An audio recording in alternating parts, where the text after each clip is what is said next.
everyone, Hannah here for Finance and Fun Stuff, and today I wanted to go over our January 2022 finance update. It's crazy to me that it is already 2022. I just thought about it as I was writing it down. I was like, oh my gosh, it's not 2021 anymore. But that's right, time does move on, and it is in fact 2022, and so it's time for another year of finance updates. Just a quick note off the top, I didn't do one at the beginning of last month, and that's due to us making some changes to our financial structure and finally removing those older accounts, the ones for my old employers and such.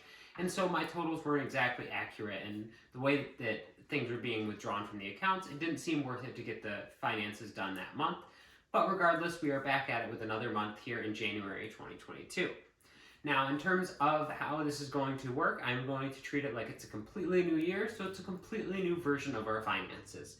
For the net worth portion, I won't be showing a graph for this month because I'm going to be considering it a completely new year, and we'll be starting from January. So regardless of where it goes to for the rest of the year, we will be starting off from January.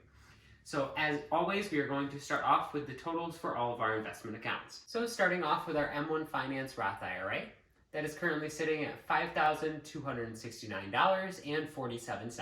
Next up, we have Sage's Roth IRA under TD Ameritrade, and that is currently sitting at $1,111.48. And lastly, we have our Robinhood personal account that is currently sitting at $3,574.18. That brings the total for all of our investment accounts up to $9,955.13, just shy of about $10,000. If Tesla hadn't gone down so much over the past few weeks, along with Tattooed Chef, I'm sure we would be over that $10,000 mark. You may have noticed that this is a much smaller number than what was in our finance updates the last time I talked to you all about our investment accounts, and that's due to me pulling the money out of my 401k at my old employer, and also taking some money out of my Roth IRA that was the principal that we had put in.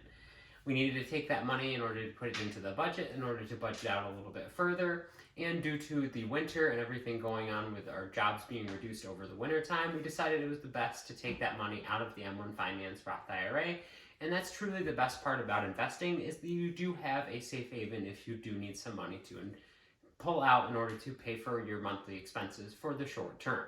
Now, this obviously isn't something you should get in the habit of doing, but it is nice to know that that money is there, and that if we needed to, we do have about $10,000 that we could pull out at any given time. Now, that actually leads right into my goals for 2022 for our financial future. And the very first one of that is to increase our savings account in our bank account up to $2,000. This is one that I've kind of neglected over the past couple of years, and as I've gotten more into investing, we've tend to not put as much into the savings account because I'm constantly like, oh my gosh, this stock is so cheap, I need to go and buy this stock immediately. And because of that, we ended up needing to borrow against our stocks multiple times over the past couple of years.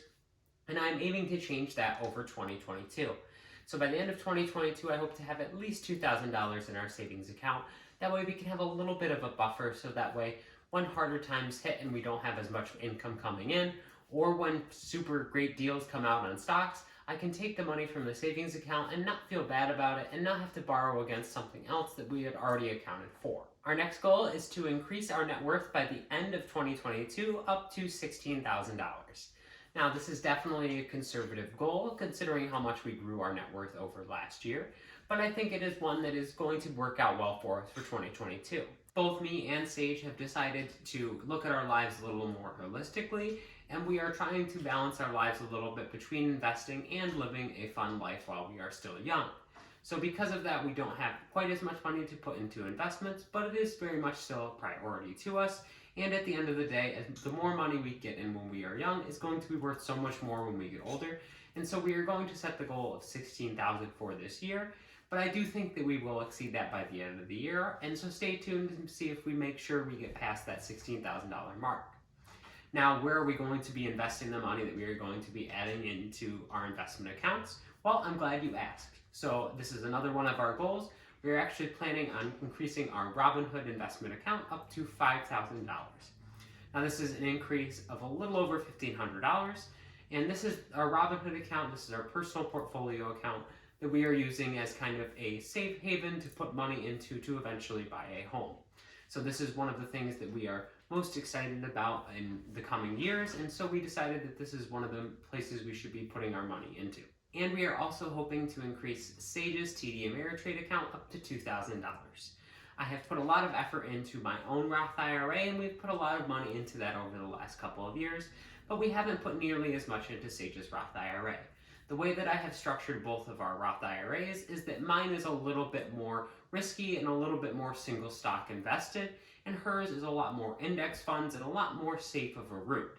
So because hers is a lot more safe in terms of the investments that it is going to be invested in, I think it's good for us to be able to increase that amount if we are going to be increasing our Robinhood portfolio that is also mostly individual stocks, that we should increase the amount that we have in index funds as well. So by putting money into both of those accounts, we should be able to well over exceed the $16,000 mark by the end of the year. Well, that's all I have to say for this quick little finance update. In the coming months, I will have transaction reviews of our spending for the previous months, but since it's the beginning of the year, I don't want to feel bad about any of the spending that we spent over in December, especially since a lot of that was spent on giving, and that is really the joy of the holidays, is being able to take what you have and be able to give to somebody else. And so I don't want to overanalyze what we spent during that month and feel bad about the amount of money that we spent, because the things that we bought truly brought people happiness, and at the end of the day, that's what life is all about. But in the coming months, we will definitely be analyzing our spending, so stay tuned for that. Well, that's all I have to say for this episode of Finance and Fun Stuff. I sure hope you enjoyed it, and if you did, please make sure to give this video a like, as it really helps my channel grow and spread out to more people. If you want to comment about how your finances are going in the very beginning of 2022, please make sure to leave a comment down in the comment section below. And last but not least, please make sure to hit that subscribe button and notification bell. That way you can be alerted every single time I upload a video, whether it's about the finance or fun stuff side of this channel. Thank you so much for watching, and take care.